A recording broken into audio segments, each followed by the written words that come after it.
از این قهرمانان تشکری نموده و به آنها مدالها تفویض می نمود.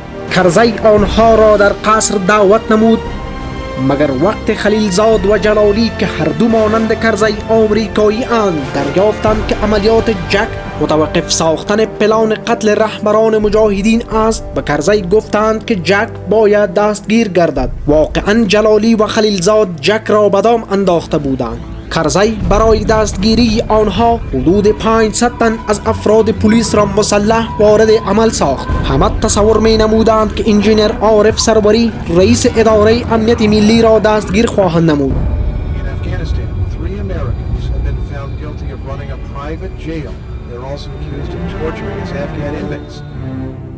جک و مردانش به عوض مدال قهرمان مجاهدین دستبندان آهنین دریافت نمودند.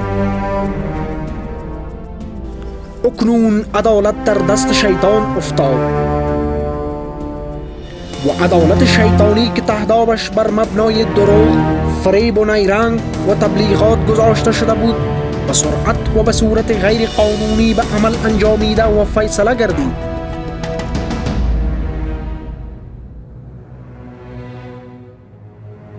The U.S. government has no connection with these individuals. There are procedures underway in Afghan courts. They'll have to make their case and prosecutors will have to make.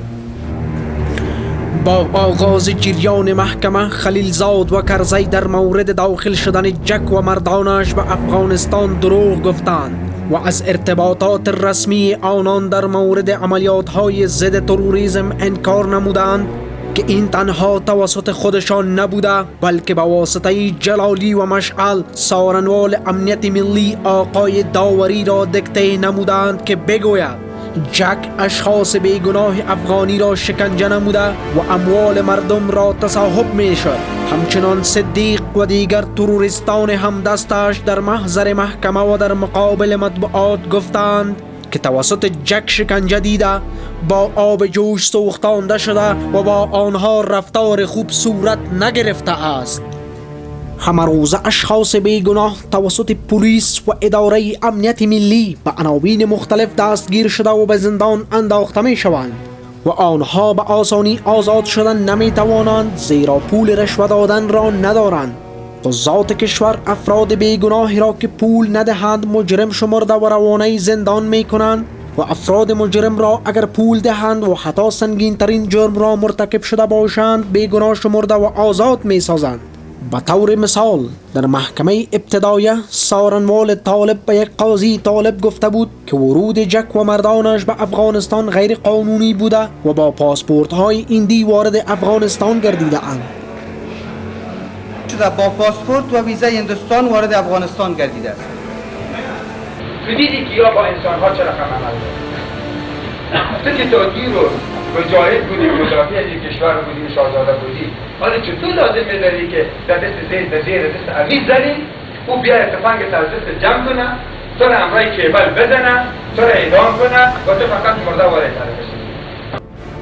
شماره که ما برای شما آسنا کنم. خب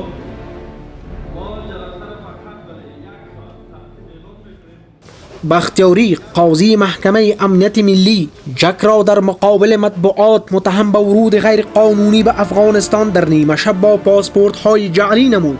مگر ببینید وقت جک در خاک افغانستان پیاده شد مورد پذیرایی و استقبال گرم اشخاص پرقدرت دولتی مانند رئیس میدان هوایی حاجی علی تیمار، رئیس پلیس کابل جنرال بابجان، رئیس پلیس سرحدات میدان هوایی، رئیس گمرکات میدان هوایی، کارمندان امنیت ملی و حتی برادر رئیس جمهور حامد کرزی که در دروازه ورودی VIP انتظارش را می کشید صورت گرفت. جک بعد از مراسم احوال پرسی تصویر مسعود را بوسیده و از خداوند به خاطر آزادی افغانستان تشکر نمود. مگر به هر حال معلوم می گردد که اتهامات وارده بر علیه جک دروغ و بهتان بود. نوار تصویری مربوط گروه ضد تروریسم نشان دهنده این است که جک به طور قانونی داخل افغانستان گردید. بیشتر دروغ ها توسط سارنوال امنیت ملی گفته شد کسی که کنترل اداراتشان توسط پول آمریکا می باشد. آیا چطور محکمه صداقتمند از حقایق انکار می کند؟ چرا جنرال بابجان و رئیس پلیس سرحدات میدان هوایی یک بار به محکمه نیامده تا حقایق را واضح بسازند.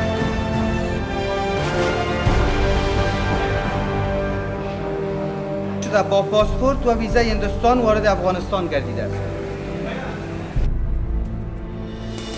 تمام این 4 نفر مامورین گماشته شده کرزی همه دشمنان عامر مسعود شهید بودند. این 4 نفر دشمنان سرسخت جک هم بودند که او از رهروان مسعود به شمار می رفت. همچنان او در مقابل طالبان و روس آن پیوسته جنگیده بود. و شما خواهید دید که این حرف ها سراسر دروغ از آب در خواهد آمد و این کار به خاطر آن بود که اندیشه مردم افغان را در مقابل جک و مجاهدین تغییر دهد، زیرا این یگانه راهی است که دشمنان خود را توسط تبلیغات مانند اداره ISI پاکستان تخریب می نماید، چنانچه که پاکستان برای از بین بردن دشمنان خود راه تبلیغات را در پیش گرفتند. اکنون واضح خواهد شد که تروریستان در جریان محکمه در مقابل مطبوعات چه دروغ‌های شاخدار که نگفتند.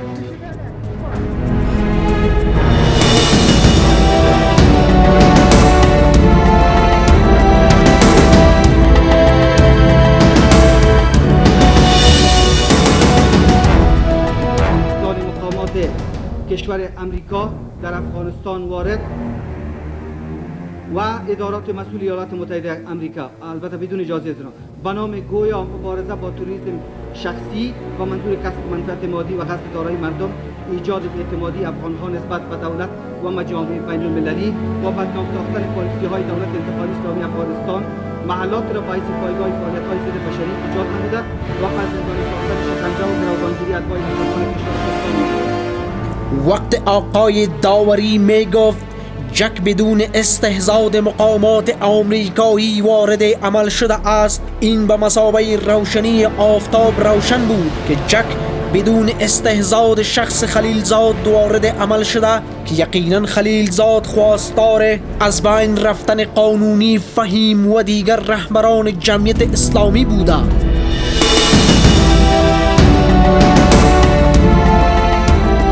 غلام سخی بمبگذار انتحاری که مقصدش کشتن قانونی و فهیم بود و با نامه‌های القاعده و پلانهای بمبگذاری که از پاکستان می آورد توسط جک و مردانش دستگیر شده بود.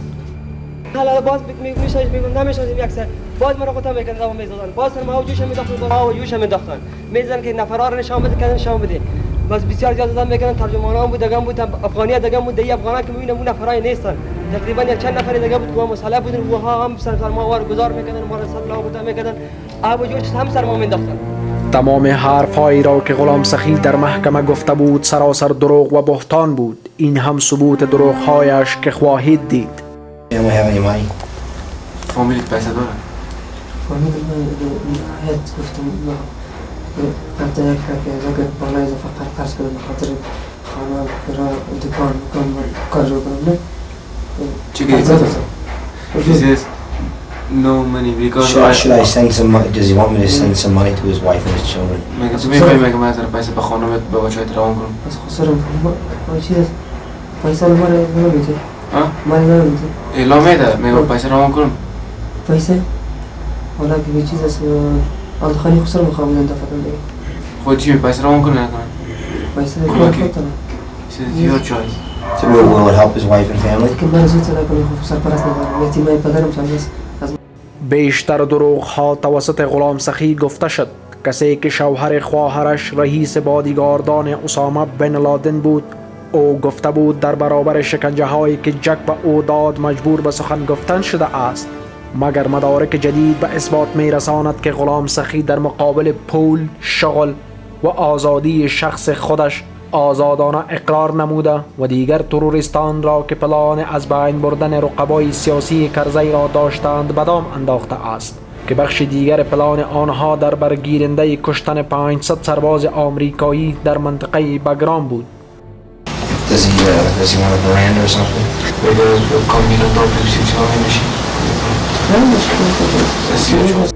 شما ببینید که غلام سخی می گوید که او چقدر احمق بود و همچنان از جک به خاطر اینکه جانش را حفظ نمود و نگذاشت تا خود را انتحار نماید اظهار سپاس و تشکری می نماید که حزب اسلامی و القاعده و آنها پول داد تا وزیران و قماندانان مجاهدین را از بین ببرند. معلوم می شود که القاعده همچو اشخاص نادان و احمق را به خاطر اهداف شوم خود استعمال می کنند. Well, my question is, what was his family going to do when he blew up Fahim and Kanuni? What was his family going to do? Why didn't he think about that? Why didn't he think about his wife and his children when he agreed to blow up Fahim and Kanuni? پیش چطور فکر نکردی که تو فهیم و قانونی رو انفلاق بودی؟ درباره زنت فکر نکردی، درباره برادرات فکر نکردی، درباره اولادت فکر نکردی؟ مثلا یک سال دیگه بود که داخلی بود که دیگه آتیش شدم کار پیش زور بود دیگه من خب بسیار کم پیش شدم پس من خوشت میام و بلوان تو دست دادم ختم کردم شکل بود. That was my stupid, that was my mistake because I didn't know it and it says it's my hope for you came and you take the care of all these group. So it was my very silly time, he said. And end of my life, he said, I'm ready to help you. Whenever you want anything, just help, I can help you. Okay.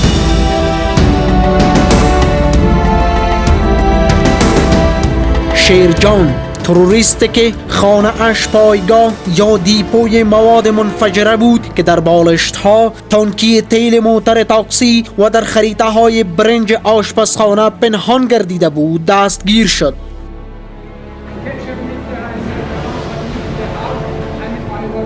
و بازو کلات میکرد میگفت که فلانی رو میشناسی ما میفهمنی باز کلمه رو دستات تا میکرد و باز بالا میکرد وقتی که بالا میکرد یا خالتی دیگه بود پلاستیکی او رو جمع تا میکرد که بخیز نفسم بند میشد ما 5 دفعه زوب کردیم هیچ نفهمیدیم. طوری که شما مشاهده میکنید در اینجا هیچ کدام خریطه پلاستیکی طوری که شیرجان در محکمه میگفت در سرش نبوده و هیچ کس او را شکنجه نمیدهد بلکه فقط دستمال معمولی است که تنها چشمانش توسط آن بسته شده و آن هم فقط به خاطر اینکه از موجودیت مامورین مخفی که میخواستند از صحنه استجواباتش فیلم برداری نمایند آگاه نشود و ببینید که حتی دستانش هم باز است و آزادانه آب می نوشد. از این ما کتشان چم کردیم ما با ما طرف جریمه را اجازه بودن خودشون در باسکت در جریمه خودشون انتخاب می‌کنن. He says I never take a bomb from him, so sometimes they carry my bicycle. And where did they bring the bicycle to his house? در کجا می‌آوردن بایسکل؟ در خانه تو؟ نه خانه غریب که جور می‌خواد مثلا محمد جور کاری بود اما خانه خود جور می‌کرد اما لیکن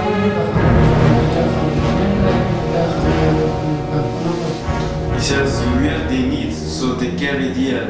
And Malikian is for Malikian's house, that Muhammad is for his they make it in themselves house. Malikian makes the bombs in his house. Malikian داخل bomb جور می‌کنه.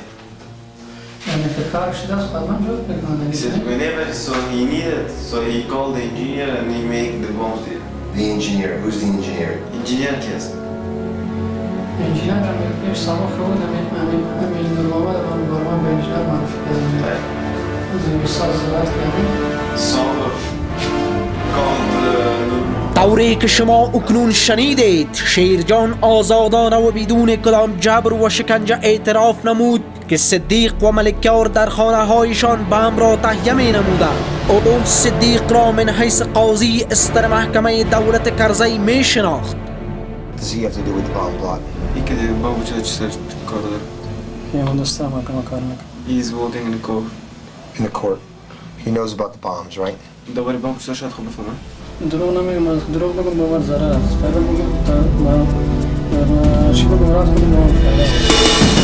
سوال اینجاست که چرا قاضی استر محکمه دولت کرزی پلانهای بمبگذاری را در منزل خویش طرح نموده و با بمبگذاران انتحاری و جنایتکاران هم دست شده است، زیرا صدیق دوست دیرینه و صمیمی حکمتیار و گماشته شده القاعده و حزب اسلامی که میخواست تمام دشمنان آنها را که با مسعود وابستگی دارند از بین ببرد.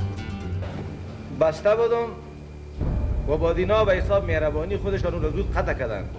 امیال امید 2 کلکم اینی دو کلکم با اینی دو کلکم عین قصیره که او دوست دیگه ماکد مصابت. مگر صدیق در یک گفتگوی اختصاصی که توسط مامورین مخفی ثبت شده است با وضاحت می گوید که او به نمایندگی ملکیار و دیگر تروریستان حاضر است که تا در همه جا اعلان نماید که آنها از طرف جک هرگز شکنجه ندیده اند، که این خود نمایانگر این است که در محکمه دروغ می گفتند و دروغی را که در محکمه گفته بودند اینجا بی پرده می سازد. از ما غیر ما ملکیار غلام حسین از طرف دینا میگه پارا بود یکی افغانا بری تو چی گفتن، اداره افغانی بری تو چی میگن، دیگر وطن خودت چی میگن، او رو تبادل بگو نه تنها زامنش نمیتونم ببرم ما از پهلوی خود یکی دروغ گفتن اویزان کردن، ما گفتیم که ما روز اول 2-3 روز مرا برش حساب داریم، روزای اخیرم برش گفتیم اضافه گو ما چی میتونم یکی دیگه میگه نگاه بخونه نمیتونم که میگه گاری گرانی از نکندنشه، نه زدنشه، نه سیلیشه، نه آدانشه، دروغ گفتن اویزان کردن. با نمایندگی 7 نفر هر جا صحبت کردیم، وقتی که با هم موافقه کردیم که دیگه مصاحبه نباشد ولی حرفی نزدیم و اگر آن تو مناسب میداری بدون کوچکترین توقعی همین راست خدا بازم اخبار میرم برش میدم که اگر کس جگه متهم به این کرده که ما 7 نفره که دیگه اتاق بودیم ما از 7 نفره گفت داریم کل خبر ما یک جایی نه سیلیشه، نه زدنشه، نه کندنشه، نه آزار دادنشه، هیچ چیزی نه تنها ندیم. یکی دروغ گفتن اویزان کردن ما گفتیم جور سلامت اونجا بودیم.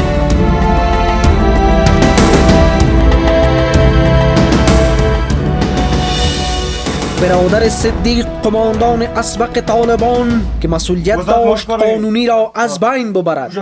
ملکیار تروریست حزب اسلامی که در محکمه پهلوی برادر خود صدیق نشسته بود و حتی یک کلمه حرف هم نمیزد و شما ببینید که در مورد هویت و وظیفه خود دروغ میگفت.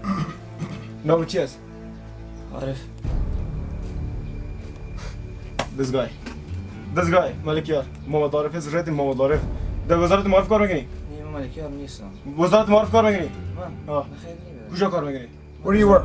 Where do you work? کجا کار میکنی؟ در جلال آباد کار میکنی؟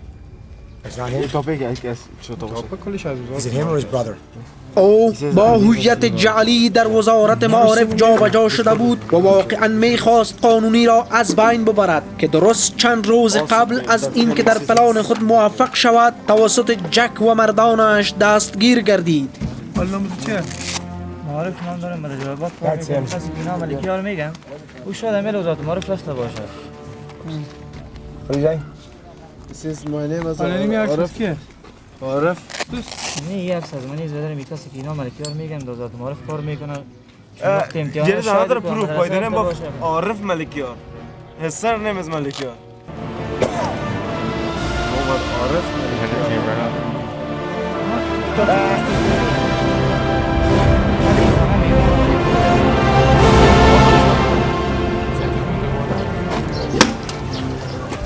Ain't nobody killing Johnny Out leaders. The terrorists are speaking English. Where are the bombs? Airport bombs, other bombs were only the southern. No other. So I told you night also. Only southern, no? And Muhammad who is leading Logar, you cannot find with him when you go. Why? Because he not putting the bombs in shop. When I'm connected with him, I go to him 2 days before, 3 days before, 4 days before. I told him I want bombs. Understand? He make it collect it and put in his shop or other place. He see me, show me. You will going to take the bomb from there, and we will go. Otherwise, if you or I go now like that, you cannot find anything because the shop is hijacked. Yes, the other places. ملکیار برادر صدیق قاضی ادمه دولت کرزی که با استفاده از شهرت جعلی در وزارت معارف تقرر داشت و وظیفه اش کشتن کاندید ریاست جمهوری آقای قانونی بود که شما در نوار تصویری مربوط گروه ضد تروریسم مشاهده می کنید که چگونه به لسان انگلیسی در مورد پلانهای بمبگذاری آزادانه سخن می گوید که این خود با وضاحت بیان کننده این است که او تروریست بوده و هیچ کس او را از بالا به پایین از پا نیاویخته است. جک گفته بود من نمیگذارم تا هیچ کس رهبران جمعیت را به قتل برساند. از این رو وقت خلیلزاد و جلالی دانستند که جک و مردانش از کشته شدن رهبران جبهه متحد و جمعیت جلوگیری می کند، فرمان گرفتاری جک را با مشوره کرزی صادر نمودند.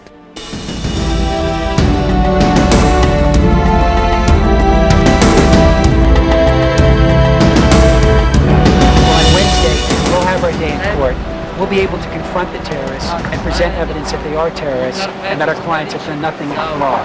They've been held illegally. My name is John Tiffany. I speak on behalf of Jack King. I want each and every of these men to appear in court at 9 o'clock under oath so that we can examine them. At that particular time, we will present evidence that they are terrorists. Jack. What? I object to you speaking, sir. Is that what you say? I object to you speaking. Head back to your. Go with the head back to your. خب پیش میشه و این رابطه به تمام دنیا معلوم است که هر کس موضوع از رهبران اکثر ما وسط سیاه مدد مقدم قرار داشتیم با تمام رهبران داشتیم. محمد صدیق قاضی استر محکمه یک کشور که باید سمبول تامین عدالت در اجتماع باشد و با قضاوت عادلانه خود حق مظلوم را از کام ظالم در بیاورد، اما متاسفانه او خودش با تروریستان همدست شده تا مردم بیگناه و رهبران افغانستان را به کام مرگ بکشانند. شما در نوار ضد تروریسم تماشا می کنید که از منزل مسکونیش تعداد نقشه های بمب، مواد انفجاریه، دستگاه ارتباط رادیویی که بمب ها توسط آن منفجر می شد، پوسترهای تروریست مشهور گلبدین حکمتیار، اسناد و مدارک معتبر مربوط به تروریستان و حتی نامه ملا عمر و حکمتیار که برای صدیق فرستاده بودند کشف شده و به دست آمد و باز هم می گوید که ارتباطش مربوط به 15 سال قبل می شود.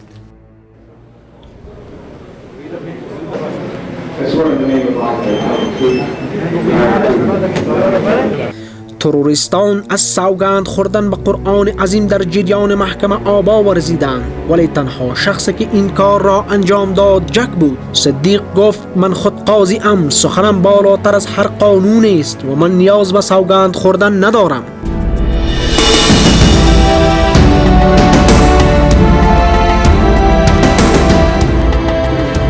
با مدت 10 سال حبس محکوم به جزا نمودیم. عبدالباسط بختیاری قاضی فعال رژیم طالبان و رژیم کرزی که حتی دانش کافی در مورد قضا نداشته و هرگز صاحب یک بایسکل هم نبود، وقتی جلسه مقدماتی محکمه جک آغاز شد او با لباس کهنه و شرم آوری که حتی نکتایی هم نداشت به تن کرده بود در مجلس حاضر گردید. بعد از گذشت چند روز او صاحب یونیفرم مخصوص قضایی شد که جناب خلیلزاد برایش از کشور ایتالیا آورده بود تا در محضر مطبوعات یک قاضی واقعی معلوم گردد. او در آخرین روز جلسه قضایی وقتی که جک و مردانش را برای 10 سال به دوزخ پلچرخی می فرستاد، صاحب قیمتی ترین موتر لند کروزر، مرسدس بنز و قیمتی ترین خانه در شهر کابل شد که همه را خلیلزاد و جلالی برایش من حیث پاداش وفاداری و شایستگی اعطا نمودند.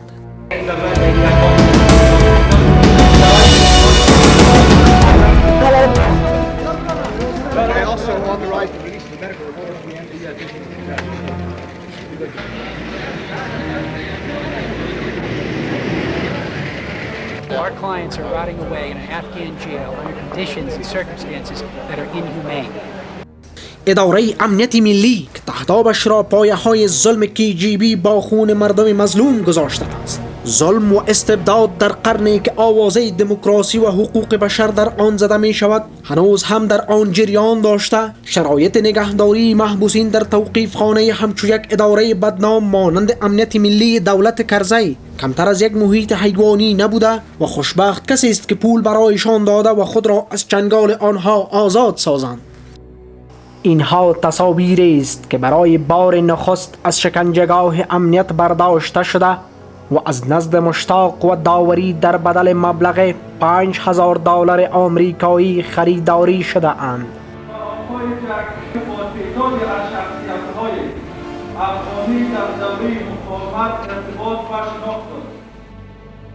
ضرور بدید که اگر من باشم نباشم این مقاومت وجود دارد.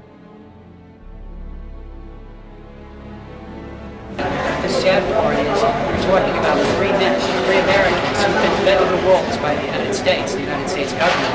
I think when you take a look at the videos and the documents, I think you'll plainly see who's telling the truth here. As one reporter said a week ago, I said, gee, it's a funny thing. Everything that Jack is saying turns out to be true. I'll let you always be the judge in terms of how Jack explained things and matching it up in the video. And mind you, that was only 2 weeks of preparation. That was not a month. 2 or 3 months, like those of us in the American judicial system.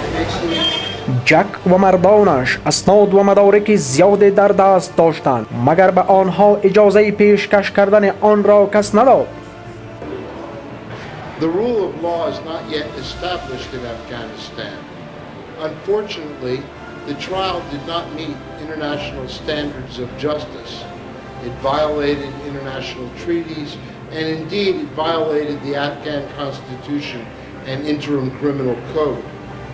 We were prevented from presenting evidence favorable to our clients. We were not permitted to read our defense statement. It was not a fair trial, and the truth was not heard. عبدالباسط بختیاری، قاضی فعال رژیم طالبان، قانون را تنها من حیث سرخط و راهنما یاد نموده ولی به آن هیچ عمل نکرد. چند ماه بعد بزرگترین گروه وکیلان مدافع در جهان دادرسی بختیاری را غیر قانونی یاد نمودند و حتی کمیسیون حقوق بشر و ملل متحد آن را تخلف ورزی از قانون دانست. و حتی آقای داوری سارنوال دستوری جلالی و خلیلزاد که در مصاحبه اختصاصی که به طور مخفی ثبت شده است میگوید من در این کار هیچ تقصیر ندارم. او قاضی محکمه را در این کار مسئول همه قانون شکنی ها میداند. بررسی دوسیه در محکمه بر اساس یک پلانگذاری دقیق قاضی شده. وکیل صاحب از جریان محاکمه متأثر هستند. این نقص من نیست، نقص قاضی محکمه است. About the judge, it is not my problem, it is the judge problem. Yes.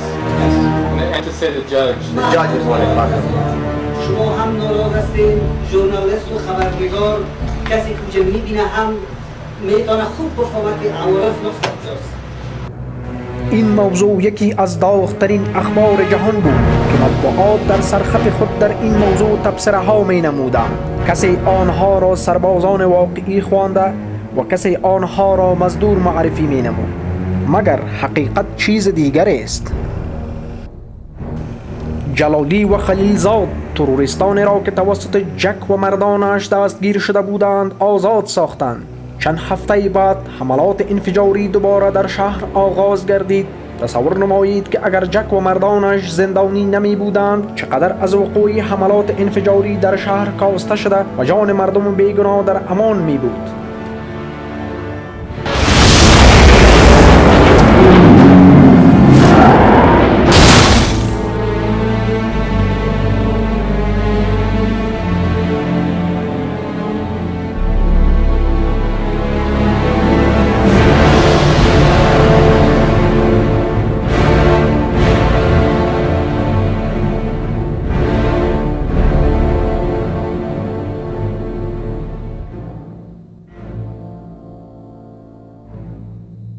تو دیدی که یا با انسان ها چه رقم عمل دارد.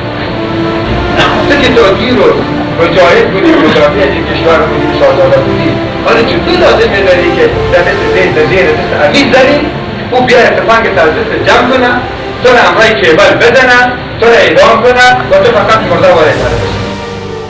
بختیاری جک و مردانش را نیروهای مقاومت یاد نمود، زیرا او خود یک کارمند رژیم کمونیستی و بعداً کارمند رژیم طالبان بود که هر دو با مسعود و نیروهای مجاهدین سخت مخالفند. ضرور بدید که اگر من باشم نباشم این مقاومت وجود. چرا جک آیدیما قابلیت این را داشت تا تروریستان را قبل از وقوع حملات انفجاری متوقف بسازد و نگذارد تا آنها زندگی مردم بیگناه را به خاک خون کشانیده و آنها را از بین ببرد، زیرا جک مردی است که مدتها با تروریستان در سراسر جهان دست و پنجه نرم کرده و در این راه تجارب کافی دارد. فعالیت او نه به مانند دیگر نیروهای ناتو و آیساف است که فقط بعد از انجام عملات تروریستی که توسط تروریستان انجام پذیرفت تنها برای جمع آوری اجساد مردگان در منطقه و محل حادثه ظاهر شود. او در طول مدت عمر خود در سراسر جهان به تعقیب تروریستان پرداخته و مهارت خاص او در تعقیب، متوقف ساختن و کشف پلانهای تروریستان است و دیگر این که در افغانستان او مجاهدین را با خود داشت. جک می گوید نباید گذاشت تا دشمن در کار خود پیروز گردد. امرالله صالح یک ترجمان 33 ساله و نوجوان بی تجربه که توان مقابله و نوع برخورد با تروریستان را ندارد. او باید از جک در مورد نوع مبارزه با تروریستان مشوره خواهی می کرد، با وجود آنکه اداره امنیت، مطبوعات و رسانه ها را در افغانستان از نشر حقایق منع کرده و فرونشان ساخته است. به همین ترتیب تمام مدارک و شواهد را که در قضیه نسبتی جک بود کتمان نمود و به شکل غلط آن را به نفع خود تبارز داده که این خود نوع خلاف ورزی از تمام قواعد و حتی قانون اساسی افغانستان می باشد.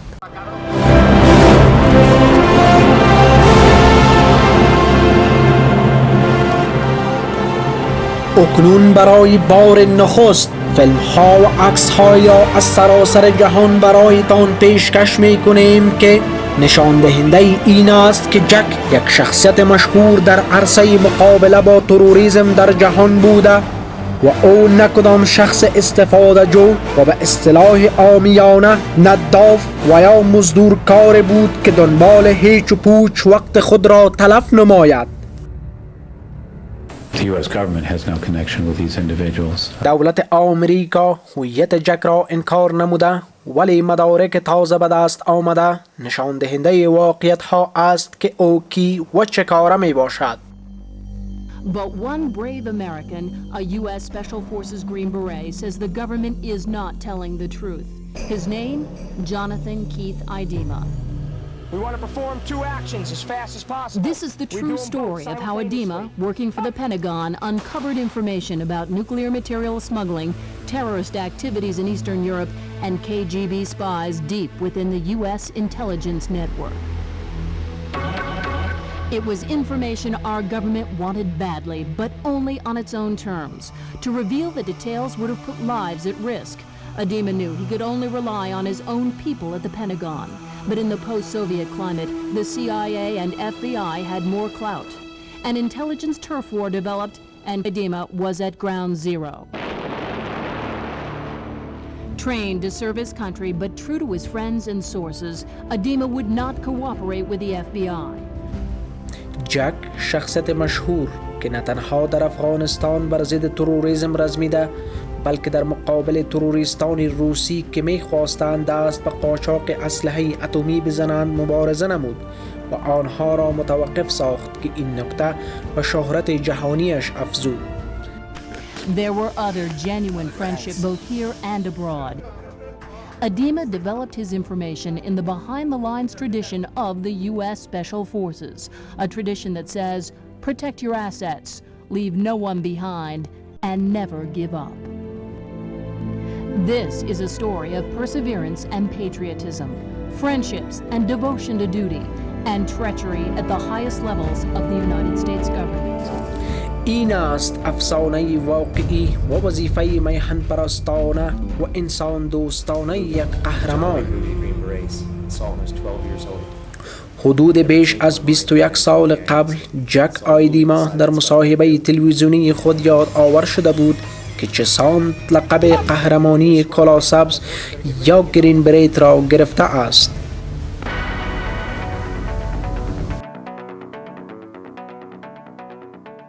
این صحنه از فیلم تصاویر است مربوط به 23 سال قبل، وقتی که جک و دیگر همکارانش مثل دگرمن تام بمبک و دگروال ریک هانری که گروه ضد تروریسم لبنان را در بیروت ترینینگ و تعلیم می‌دادند.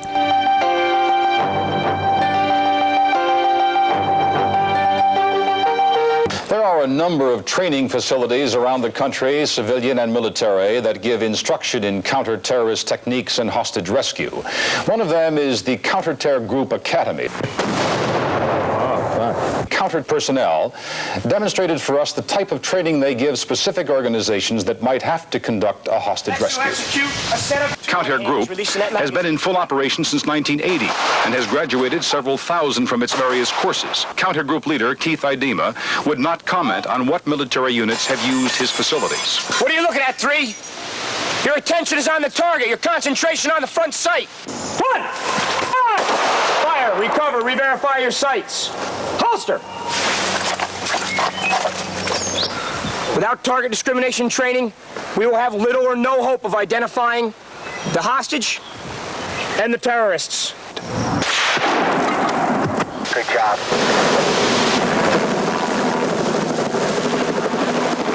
The demonstration is of how a rescue effort might be effective. In the bag!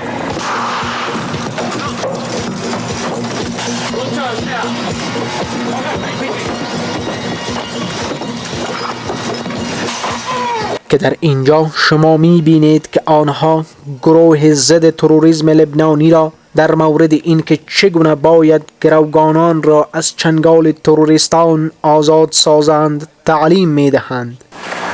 Idema points out that counter-terrorist assault teams are only used as a last resort. It's important that when all other options are expended, when you can no longer negotiate, when finally there is no other answer but the force option, it's important that those people that are trained have the training to do it right. آنها من حیث استادان با تجربه معرفی شدند که نه تنها در ترینینگ ضد تروریسم آمریکا بلکه در سراسر جهان تیم‌های ضد تروریسم را ترینینگ و تعلیم می‌دادند. And both they believe have saved lives. Probably the toughest part is to get them thinking along real-world situations. The hardest part is to try and teach the individual that when they train for real every single time. It's important that they train the way they're going to fight, because when it comes down to the fight, they'll fight the way they trained. The situation is always dictated by the terrain. With repelling techniques, helicopter assault techniques, you can place a rescue party on a roof.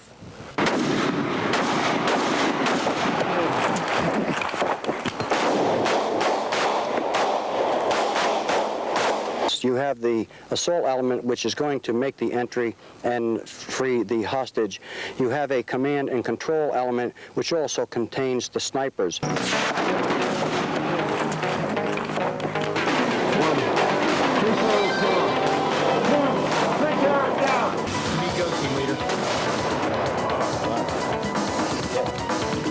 اینها اند مردان گروه ضد تروریسم و این نکته را برای همگان باید واضح ساخت که جک 23 سال قبل یکی از اشخاص انگشت شماری بود که در سراسر جهان به تعلیم ضد تروریسم می پرداخت و در طول این مدت او به تجربه کاری خود در این مورد افزود. او کسی بود که در هر کشور اشخاص محدودی را که استعداد خاص برای کماندو شدن داشتند برای مبارزه با تروریسم آماده می ساخت که همکنون شما شاهد تماشای تصاویر مختلف از جریان کارکردهای جک و دیگر استادان هستید که چسان گروه ضد تروریسم را تعلیم می دهند.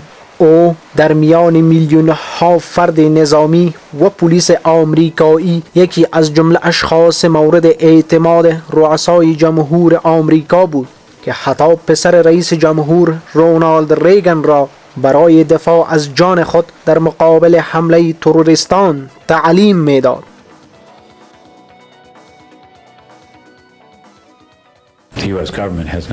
و دولت آمریکا گفت که جک هرگز در کماندوی نیروی ویژه آمریکا یا اسپیشل فورس عضویت نداشته است.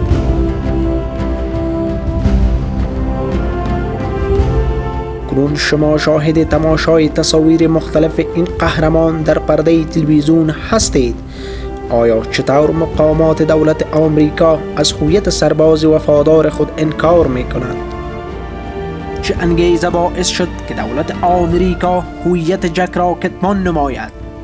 انگیزه این است که جک با نیروهای مسعود شهید پیوست و این کار را خلیلزاد نمیخواست. حال آنکه مدارک تازه به دست آمده نشان دهنده هویت جک من حیث شخصیت مشهور و کماندوی نیروی ویژه آمریکا یا اسپیشل فورس می باشد. از اینکه پالیسی خلیلزاد مخالف قوت‌های مجاهدین بود و جک یکی از حمایت کنندگان آنها می باشد، از این رو هویت جک را کتمان نمود. و پیام ما با آقای بوشی است که اگر در قسمت تأمین صلح در افغانستان توجه نشه و مردم افغانستان در راه رسیدن صلح کمک نکنه، به یقین که مشکل نه تنها دامنگیر افغانستان بلکه دامنگیر امریکا و تعداد بیشتری از کشورها. اگر جامعه جهانی و ایالات متحده آمریکا به یاد داشته باشند شهید احمد شاه مسعود آنها را در مورد متوقف ساختن تروریسم در جهان هشدار داده بود و خواستار کمک شده بود و گفت که این تنها مشکل افغانستان نبوده بلکه یک روز این مشکل دامنگیر جهانیان خواهد شد، چنانچه که جهان امروز همواره شاهد و ناظر حملات تروریستی که جان صدها تن از مردم بیگناه همچو اطفال، پیرمردان و زنان را به کام مرگ میکشاند بوده. مسعود عمیقا متاثر شد از اینکه جهان به هشدارهایش گوش نکرده و به اعتنا باقی ماند، چنانچه که این یک درس عبرت برای آمریکا بود وقتی که اسامه بن لادن بالای آمریکا حمله ور شد. شما میبینید که جک چقدر شخصیت مشهور در آمریکا بود و همگان او را من حیث کماندوی نیروی ویژه آمریکا میشناختند. Authority on counterterrorism, Keith Idema spent more than a decade in special forces, also trained SWAT teams, Delta Force squads, elite troops around the world. I was listening to you a little earlier, Keith, and you said something very important.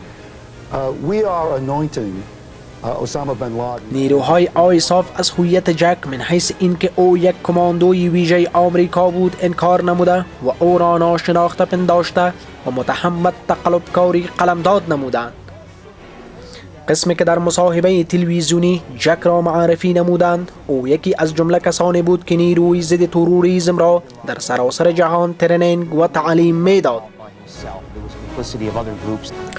جک حتی قبل از اینکه همراه دیگر نیروهای کماندوی ویژه آمریکا برای کمک به جبهه متحد به افغانستان سفر نماید، مقامات رسمی دولت آمریکا را از اینکه چگونه کشور پاکستان تروریسم و بن لادن را کمک و حمایه می کند آگاه ساخته بود. So certainly this is international in scope.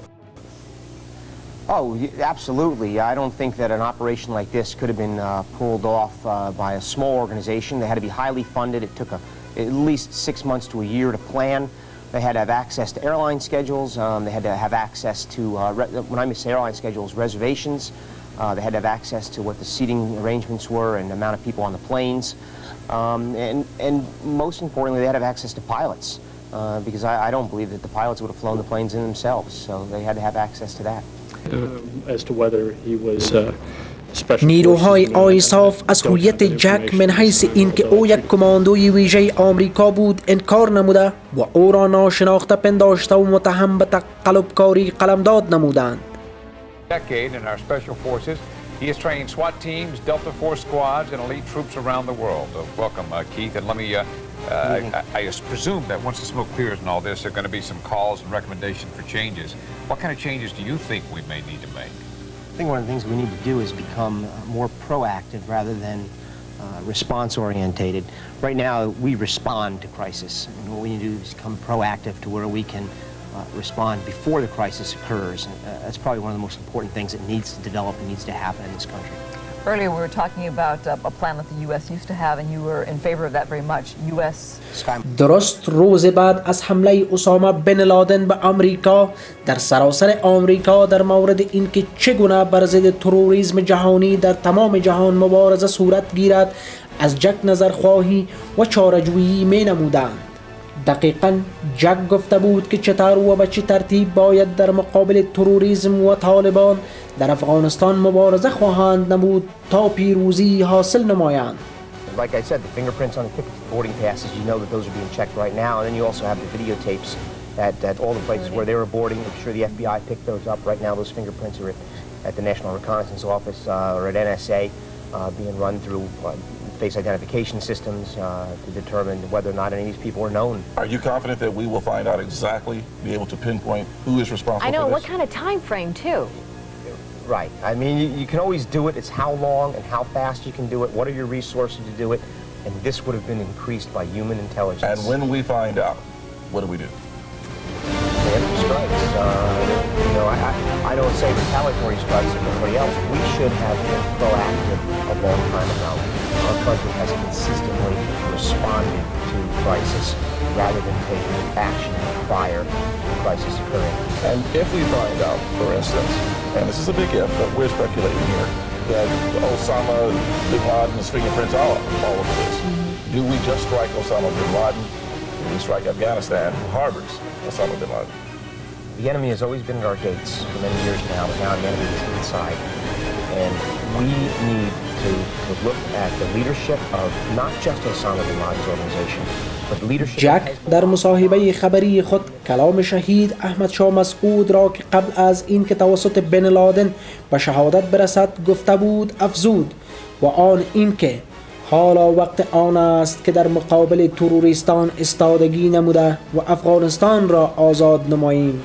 No distinction. Exactly. Well, I just hope that what he doesn't do is the same thing we've always done in the past, and that is send a cruise missile in to blow up a base or to blow up a bridge, and effectively, maybe we've hurt their infrastructure somewhat, but we have not destroyed their organization. There's only one way to destroy their organization.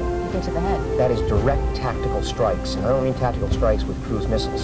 I mean using special operations and special mission units to strike directly at the terrorism. The U.S. government has no connection. و دولت آمریکا همواره برای مردم افغانستان دروغ می گفتند که آنها جک را نمی شناسند که کی و چه کاره می باشد. One of this country's foremost authorities on counterterrorism taken down his notes. Keith Idema spent more than a decade in our special forces, and he joins us. Of course, he was trained, with SWAT team, Delta Force squads, elite troops, and... او به عنوان یکی از بزرگترین شخصیت‌ها و کارشناسان ضد تروریسم در امریکا شناخته و معرفی شده بود که همچنان در مورد 4 هواپیمای دیگر امریکایی در روز بعد از حادثه 11 سپتامبر از او چاره‌جویی و سوال نمودند. Exactly, and it might actually make sense and want to jump to conclusions, but obviously we should use some of our fast path aircraft to follow. And the fact of the matter is, and people should be aware that we do have our military jets up in the air patrolling our airspace at this point. آیا نیروهای ائتلاف در مورد جک آیدیما چه میگفتند؟ ای مردم بدانید بعد از گرفتاری جک و مردانش خلیلزاد با نفوذ سیاسی و اهداف شومی که در مقابل مجاهدین داشت بالای نیروهای ائتلاف فشار وارد نموده تا هویت جک را من حیث یک نظامی آمریکایی به طور شرم آور تکذیب نمایند که حتی سخنگوی ائتلاف از حرفهای دروغینی که در مورد جک میگفت شرمنده و سرافکنده میشد. Authority on counterterrorism. Spent more than a decade in our special forces. Also trained SWAT teams, Delta Force squads, elite troops around the world. Always sounds sort of like fun stuff when you give this kind of introduction, and you know today how unfun it is. The people that harbor them will also be held accountable, and that he will give them no free pass on this. And I think that that's why we need to look at countries like Iraq and Iran. Regardless of whether or not they're involved, they spend huge amounts of state money to sponsor terrorism, and that's what we have to stop. All right, so if you were running the United States counterterrorism... حدوداً 40 میلیون مردم آمریکا جک را در آن شب در پرده های تلویزیونشان تماشا نموده و خواهان این بودند تا بدانند که برای مبارزه با تروریسم چه تصمیم دارد و چه کار خواهد نمود.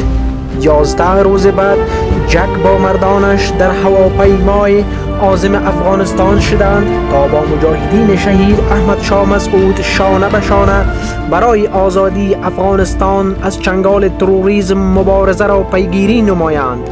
تروریستانی که افغانستان را لانه تروریسم ساخته و هر لحظه زندگی مردم افغانستان را با اعمال تروریستی خیش تلختر می گردانیدند. جک مصمم بود تا دیگر نگذارد هیچ تروریست زندگی مردم بیگناه را به خاک و خون کشانیده و آنها را از بین ببرد.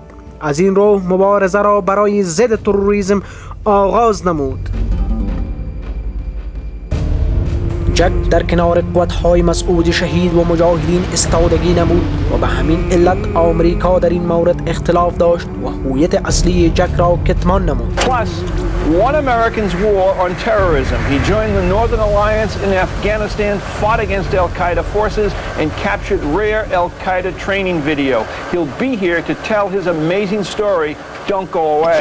The U.S. government has no connection with these. جک که شهرت بسزایی در کمک به افغانستان داشت، از این رو دولت آمریکا همواره برای مردم افغانستان دروغ گفتند. One man who took the call literally, Jack Idema. He packed his bags for Afghanistan. Green Beret went to help the relief effort. He delivered supplies and used his Special Forces field medic training.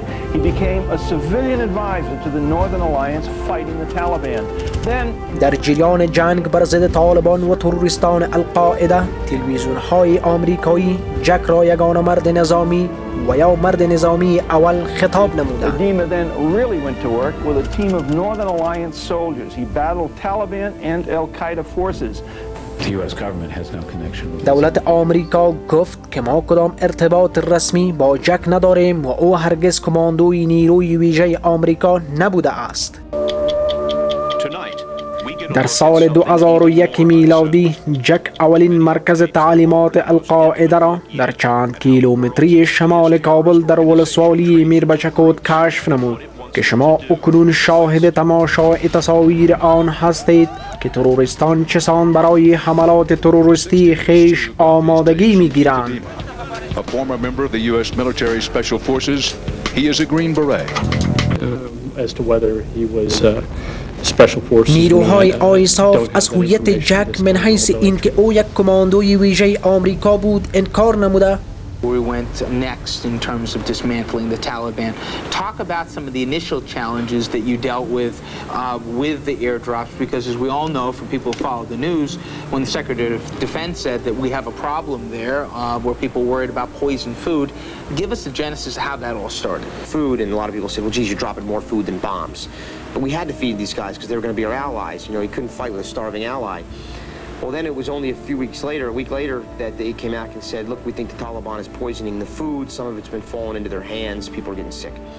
پنتاگون یا وزارت دفاع آمریکا دریافت که غذایی را که از طریق هواپیما برای نیروهای اتحاد شمال و مجاهدین مسعود شهید به زمین فرستاده اند مسموم شده است و جک موضوع را کشف نمود که چسان مواد غذایی قابل استفاده نبوده، زیرا از ارتفاع بلند به زمین پرتاب گردیده و خریطه های آنها پاره شده و تمام ملحقات آن با هم مخلوط شده و غذا شکل تسمم را به خود گرفته. از این رو جک در هر منطقه خانه به خانه رفته و غذای مسموم شده را از نزد مردم جمع آوری کرده و غذای تازه و مسئول برایشان توزیع نمود.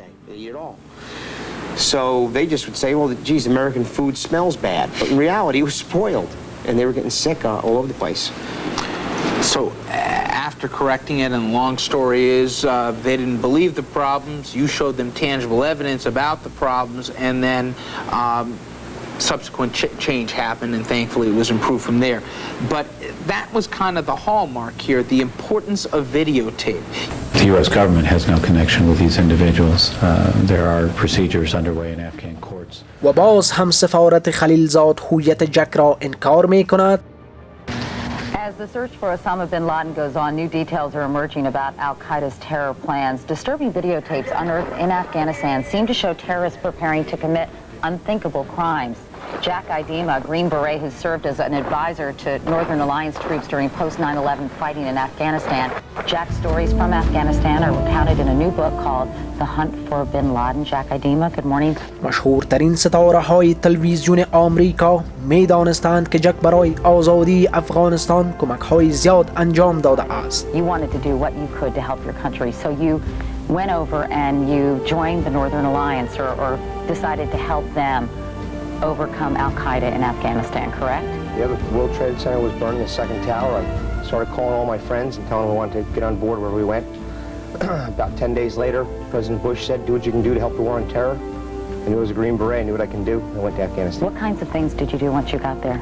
The first thing we had to do was get food to the Northern Alliance. The entire Northern Alliance was starving. کیدی کرپ نطاق تلویزیون آمریکا از جک میپرسد آیا شما با پیوستن با جبهه متحد و نیروهای مسعود شهید برای آزادی افغانستان چه فعالیت نمودید؟ جک در پاسخ گفت در قدم نخست ما برای جبهه متحد غذا و ادویه رسانیدیم زیرا به آن سخت ضرورت داشتند. کیدی باز پرسید لطفاً در مورد تصرف مراکز القاعده توسط شما و تعداد مجاهدین برایمان بگویید. جک در پاسخ به توصیف از شجاعت مجاهدین پرداخت و افزود که چسان یک جا با آنها مراکز القاعده را تصرف نمودند. دولت آمریکا همواره برای مردم افغانستان دروغ می گفتند که آنها جک را نمی شناسند که کی و چه کاره می باشد. Plus, won America's war on terrorism. He joined the Northern Alliance in Afghanistan, fought against al-Qaeda forces, and captured rare al-Qaeda training video. He'll be here to tell his amazing story. Don't go away. Jack, the potential assassination of President Clinton. This is one of the things you stumbled across, tapes, documentation having to do with it. What's that all about? When was it supposed to occur? What was the planning for it? A little bit of it's in the book, The Hunt for bin Laden. In the tapes that you're watching right now, al-Qaeda was practicing to do motorcade assaults, assassinations on... این اولین بار نبود که جک پلان‌های القاعده را که برای قتل رهبران بود کشف و خنثی ساخت. جک اکتشافات نمود که القاعده چسان پلان قتل رهبران جهان را دارد. جک همچنان از پلان تروریستان برای قتل رئیس جمهور آمریکا پرده برداشت که این موضوع 2 سال قبل از پلان قتل قانونی فهیم، ولی مسعود و دیگر رهبران افغان بود که شما همکنون از یک تلویزیون آمریکایی شاهد تماشای تصاویر آن هستید. One man who took the call literally, Jack Idema. The U.S. government has no connection. Will Osama bin Laden ever be found, in your view, and how has he so successfully eluded so many for so long? Well, I guess I could put it like this. 200 Americans took over the entire country of Afghanistan and defeated a 100,000-man army. And, you know, this is kind of the story that chronicles what they did. Every one of them wanted only one thing. They wanted to free Afghanistan, they wanted to liberate the country, but most of all, they wanted to find Osama bin Laden. Jack Idema, it's really fascinating and pretty chilling stuff to watch. Thank you for coming in, and the name of your book is The Hunt for bin Laden. Appreciate your time this morning, and we'll be back with more today, right after this. As to whether he was... نیروهای آیساف از هویت جک من حیث اینکه او یک کماندوی ویژه آمریکا بود انکار نموده. One man who took the call literally, Jack Idema. He packed his bags for Afghanistan. He battled Taliban and al-Qaeda forces. Do you think, Jack, that Osama bin Laden is still alive? That's a question I get asked a lot today. I know that Osama bin Laden was seen in December, in early December, by the British SAS. ممکن خلیل زاد از این موضوع خیلی ها ناراحت شده باشد به خاطر اینکه جک گفته بود مقصد خلیل زاد از هموارسازی راه برای فرار بن لادن طویل سازی مدت جنگ در افغانستان است. 10 months with special forces on the ground in Afghanistan and who is a key character in a new book called The Hunt for bin Laden by Robin Moore. Jack, welcome. We're honored to have you on our show. Thank you. Let me begin with the bin Laden story. He has eluded us so far, but at least some press reports suggest that the hunt is closing. Osama bin Laden had escaped to Jalalabad in the southeastern part. And the very southeastern part, that's where Mullah Omar and his guys had head. They had lots of money, they had lots of equipment, and from there, bin Laden went into the Tora Bora Mountains. دولت آمریکا گفت که ما جک را از مدت 3 سال به این سو نمیشناسیم. حال آنکه از مدت 25 سال به این طرف تمام مردم آمریکا و سران کشور او را میشناسند. Retired Green Beret who served as an advisor to some Northern Alliance troops during the post-9/11 fight to take back Afghanistan from the Taliban and Al-Qaeda. The U.S. government has no connection. From Afghanistan, Dan Rather takes us inside Al-Qaeda. Idema says he came here as a civilian military advisor to the Northern Alliance. The U.S. government has no connection with these individuals. آنها دروغ گفتند با وجود آنکه شهرت جک در روی کتاب مربوط به کماندوی نیروی ویژه آمریکا یا اسپیشل فورس در افغانستان بود.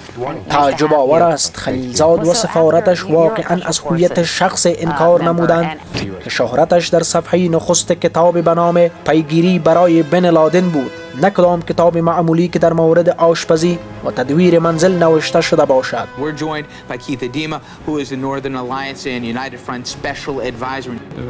As to whether he was Special Forces or not, don't have that information at this time, although I treat it with some skepticism. نیروهای ائتلاف هویت جک را انکار نموده و گفتند که جک هیچگاه در نیروی ویژه آمریکا عضویت نداشته.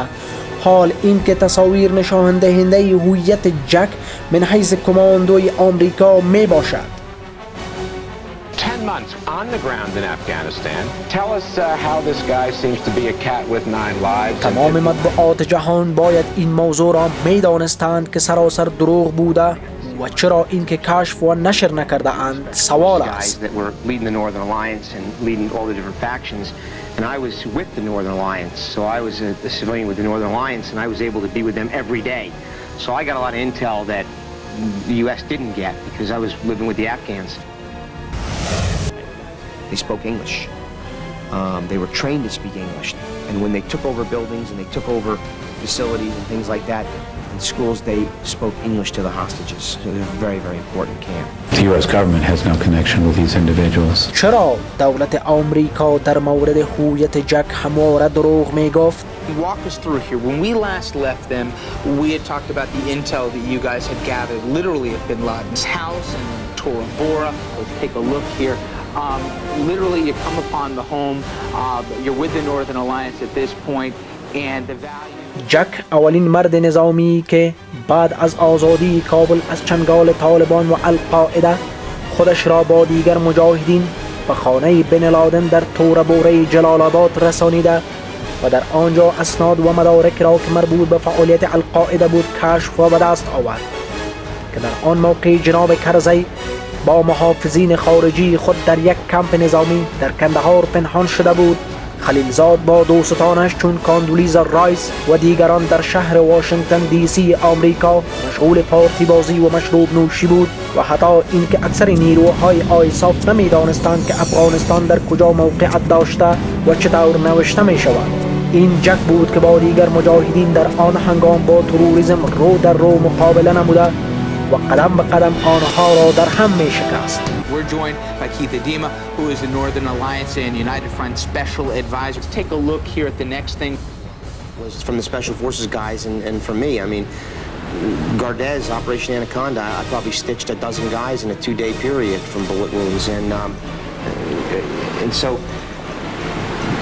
the Northern Alliance, which is now part of the interim government, they've now joined the interim government. Karzai, of course, is the president. I didn't believe he would be a good president, but if you look at this, we are saying that a certain ethnic group makes up 44% of the country. We need to take and put more of these people, and the Taliban need to have a voice. I had a very high UN official tell me that the Taliban needs to have a voice in this government. Maybe you could explain to me why. I mean, it's not like the Nazis had a voice in the new government in Germany in 1945. This is ridiculous, and even the Afghans are saying to us, what are you people doing? You're forcing former Taliban officials back into our government. You're going to make us fight them again.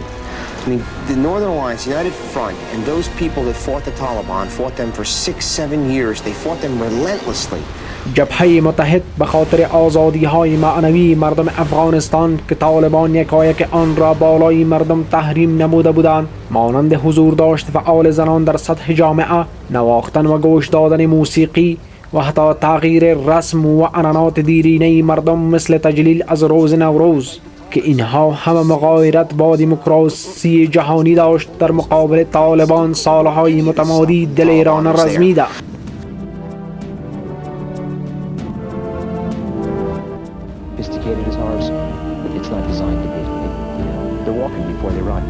General Gary Harrell is the senior commander on the ground at Bagram Air Base.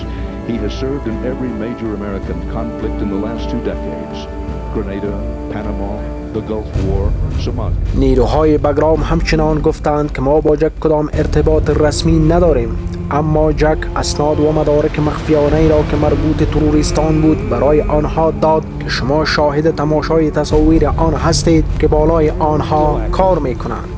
As you know, the president has said that we will not stop until Al-Qaeda. دولت آمریکا همواره در مورد هویت جک دروغ می گفت، زیرا جک راه مسعود شهید را تعقیب نموده و قماندانان مسعود و اتحاد شمال را حمایه می کرد. Again, we're joined by Keith Idema, who is the Northern Alliance and United Front Special Advisor, and he's going back to Afghanistan a little bit. قسمی که سارنوال امنیت آقای داوری ادعا داشت که جک بدون اطلاع مقام دولت آمریکا به افغانستان آمده است، اما مدارک نشان دهنده آن است که دولت آمریکا و سویه بین المللی در تلویزیون ها گفتند که جک به خاطر مبارزه بر ضد تروریسم و القاعده دوباره راهی افغانستان خواهد شد.